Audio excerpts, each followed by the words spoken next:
Assalamualaikum warahmatullahi wabarakatuh. Apa kabarnya semua? Semoga sehat selalu ya. Kali ini kita akan membahas mengenai materi prakarya dan kewirausahaan. Nah, pada pertemuan ini akan dibahas mengenai macam-macam teknik dari kerajinan bersama Ibu Evi. Selamat menyaksikan.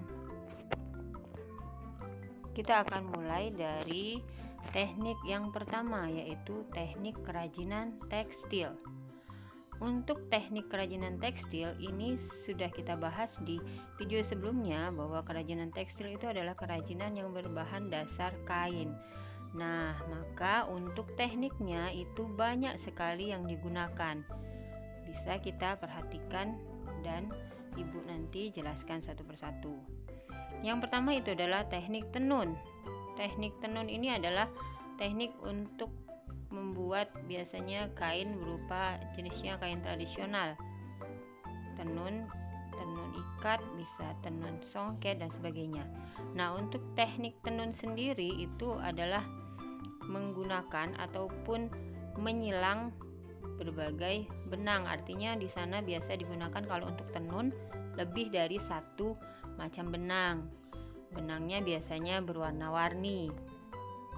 Nah, kemudian yang kedua itu adalah teknik sulam. Sulam ini juga teknik kerajinan tekstil dengan menggunakan ataupun menyulam benang pada permukaan kain. Kemudian yang ketiga itu adalah teknik bordir. Bordir itu hampir sama dengan teknik sulam, tetapi ada perbedaannya. Teknik bordir itu sama, dia menggunakan benang, nanti kemudian dibordir pada permukaan kain. Nah, apa perbedaannya antara teknik sulam dengan teknik bordir? Nah, itu nanti bisa kalian jelaskan untuk tugas kalian di buku tugas ya. Kemudian yang ketiga, teknik jahit. Teknik jahit ini adalah dengan cara jahit seperti yang biasa kita kenal. Bisa jahit secara manual dengan menggunakan tangan ataupun dengan menggunakan mesin. Kemudian yang selanjutnya adalah teknik rajut. Teknik rajut ini adalah seperti anyaman, tetapi kalau rajut dia benang kemudian dirajut, ada tekniknya sendiri, kemudian bisa nanti menghasilkan suatu barang tersendiri, seperti misalnya ada tas, ada baju, topi, sweater dan sebagainya. Kemudian yang keenam adalah teknik batik. Batik ini seperti yang umum kita kenal, itu menggunakan alat dan bahan berupa malam yang berupa lilin dan canting, ada alatnya. Nah, ada teknik membatik itu batik yang secara tradisional maupun batik modern. Kemudian yang selanjutnya adalah teknik sablon. Sablon ini adalah seperti dicap atau menggunakan alat bantu tertentu yang dicetak pada permukaan kain. Kemudian yang terakhir adalah makrame. Makrame ini adalah jenis kerajinan tekstil dengan cara membuat ikatan atau simpul. Nah, itu tadi penjelasan untuk kerajinan tekstil. Kita lanjutkan ke kerajinan bahan lunak. Untuk teknik kerajinan bahan lunak ini terdiri dari 4 macam, dimana kita ketahui sendiri bahwa bahan lunak itu bisa dia berupa tanah liat, kemudian dia berupa plastisin tapi tergolong ke dalam bentuk yang sintetis. Bahan lunak ini biasanya kita menggunakan teknik butsir atau membentuk. Membentuk adalah dengan tangan secara langsung. Kemudian teknik coil. Teknik coil ini biasa digunakan untuk pembuatan keramik. Kemudian teknik putar, dia menggunakan alat bantu berupa alat putar. Kemudian teknik cetak, dia dengan mencetak atau memasukkan bahannya ke dalam cetakan tertentu. Tapi bahan yang digunakan adalah jenis dari bahan yang lunak. Kemudian teknik yang ketiga adalah teknik kerajinan dari bahan keras. Nah, apa saja bahan keras itu? Banyak sekali kita temukan di alam ya. Untuk tekniknya, ini ada 5 macam. Yang pertama itu adalah teknik cetak tuang, atau bisa kita kenal dengan teknik cor.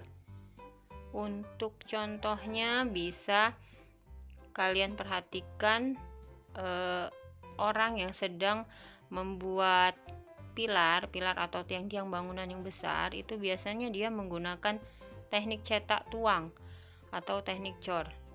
Atau orang yang sedang membangun rumah seperti itu. Artinya dia ada nanti suatu alatnya nanti yang untuk sebagai cetakan, kemudian nanti di dalamnya itu dimasukkan bahan lagi, misalnya semen dan sebagainya. Jadi dia dicetak seperti itu. Nah, untuk teknik cetak tuang ini ada 2 macam. Yang pertama adalah teknik cetak tuang sekali pakai atau air verdu. Itu artinya teknik cetak ini hanya digunakan untuk 1 kali pemakaian. Misalnya ini untuk contoh benda-benda kerajinan yang memerlukan detail khusus. Misalnya kerajinan dari perunggu, kerajinan dari perak. Nah, biasanya kerajinan-kerajinan seperti ini setelah melakukan proses peleburan atau pemanasan, dipanaskan di atas api, perunggu ataupun perak tersebut dimasukkan ke dalam sebuah cetakan. Cetakan misalnya untuk perunggu, misalnya medali seperti itu, nanti dia cetakannya bulat, dimasukkan. Kemudian setelah beberapa waktu tertentu, nanti dibuka dan cetakannya itu tidak bisa digunakan lagi.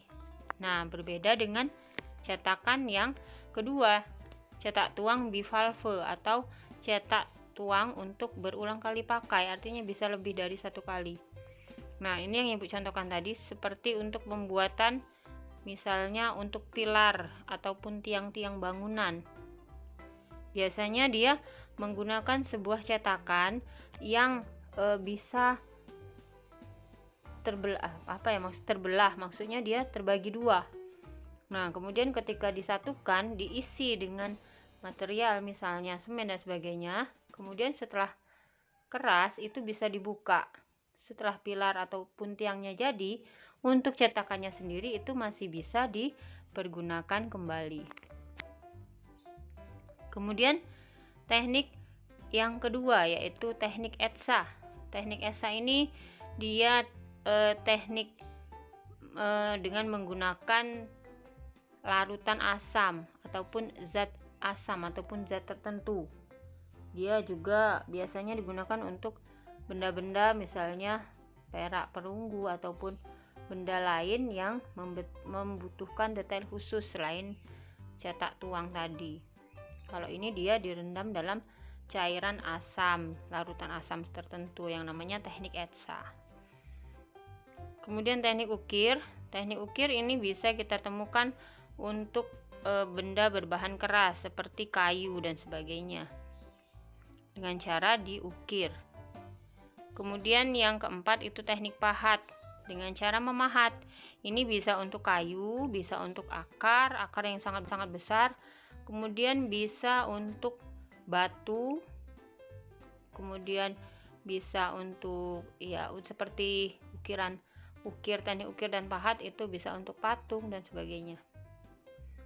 Kemudian teknik bubut, ini teknik yang menggunakan alat bantu berupa alat bubut. Itu biasanya bentuknya silinder ataupun bulat, menyerupai bulat. Contoh bendanya misalnya yang digunakan untuk teknik bubut ini adalah pembuatan vas bunga. Nah, biasa dia menggunakan teknik bubut seperti itu. Yang selanjutnya adalah teknik kerajinan bahan alami. Teknik kerajinan bahan alam ini antara lain terdiri dari anyaman, kemudian makrame, ukir, pahat, dan teknik tempel. Untuk anyaman sendiri, anyam artinya menyilangkan bahannya atau materialnya satu sama lain. sepertinya untuk tikar itu kan dianyam. Kemudian yang kedua adalah teknik makrame, seperti yang pada kerajinan tekstil tadi, dia berupa simpul atau ikatan. Kemudian yang ketiga teknik ukir. Ukir ini bisa untuk tulang, misalnya ada tulang kemudian diukir atau dikikir seperti itu. Dia membentuk atau menyerupai kerajinan yang bernilai tinggi biasanya kalau ukir, karena dia menggunakan teknik yang sangat sulit kalau ukir. Sama halnya dengan teknik pahat. Pahat juga misalnya untuk kulit, bahan kulit dan sebagainya. Yang kelima adalah teknik tempel. Ini dengan cara menempelkan benda-benda bahannya itu pada materialnya. Misalnya kita membuat sulak dari bulu ayam ataupun bulu angsa. Jadi kita tempelkan satu sama lain. Kemudian yang selanjutnya adalah teknik kerajinan bahan sintetis. Bahan sintetis ini adalah bahan yang menggunakan zat kimia tertentu yang sengaja dibuat oleh manusia. Contohnya adalah lilin, kemudian styrofoam, banyak sekali. Nah, untuk tekniknya yang digunakan adalah butsir. Butsir hampir sama dengan tanah liat. Jadi ketika kita membuat sebuah kerajinan dari plastisin, maka teknik yang kita gunakan adalah teknik butsir ataupun membentuk secara manual bentuk apa saja yang bisa kita inginkan, ataupun bisa kita menggunakan cetakan seperti itu untuk misalnya benda-benda seperti bros dan sebagainya. Kemudian teknik meronce. Ada yang tahu mungkin apa itu meronce? Meronce itu adalah merangkai. Biasa digunakan untuk misalnya kita meronce manik-manik untuk membuat sebuah gelang, kalung, ataupun kerajinan benda-benda yang lainnya seperti membuat tempat tisu, tempat pensil, atau yang lain.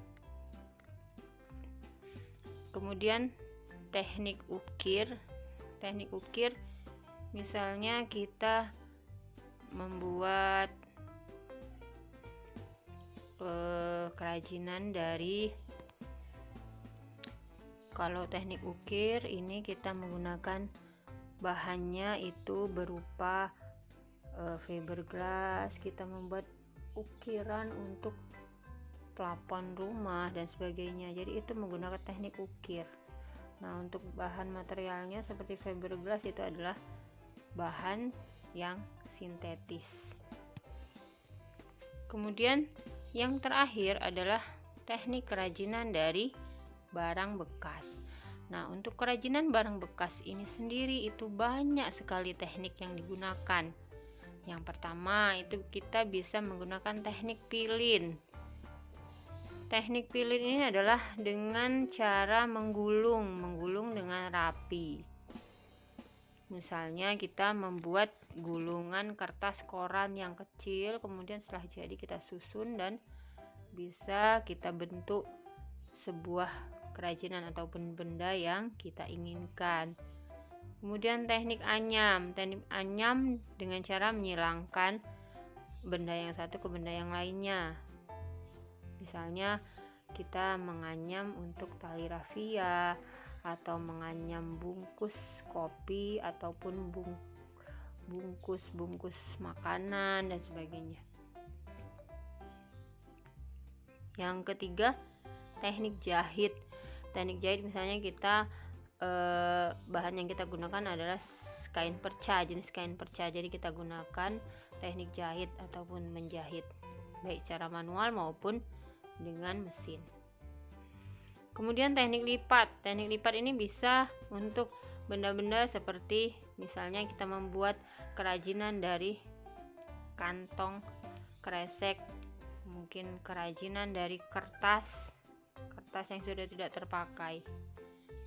Kemudian yang kelima, teknik potong, gunting, dan sambung. Nah, ini bisa kita jadikan satu karena biasanya untuk teknik potong, gunting, dan sambung ini bisa dikerjakan secara berbarengan. Misalnya kita membuat kerajinan dari botol bekas.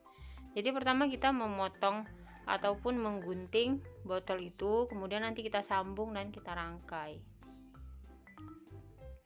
Yang selanjutnya adalah teknik tempel. Jadi kita menempelkan benda-bendanya. Kemudian yang terakhir adalah teknik bubur. Teknik bubur ini bukan seperti bayangan kalian ada kaitannya dengan makanan, tetapi teknik bubur ini adalah contoh untuk teknik kerajinan barang bekas dari kertas. Artinya kalau teknik bubur itu dibuat bubur kertas, artinya kertas yang sudah tidak terpakai kita buat bubur. Nah, nanti kalau kertasnya sudah hancur dan berbentuk seperti bubur, baru kemudian bisa dicetak. Nah, demikian untuk pembahasan teknik-teknik kerajinan pada pertemuan kali ini. Terima kasih kalian sudah menyaksikan, dan jangan lupa untuk subscribe dan like videonya. Wassalamualaikum warahmatullahi wabarakatuh.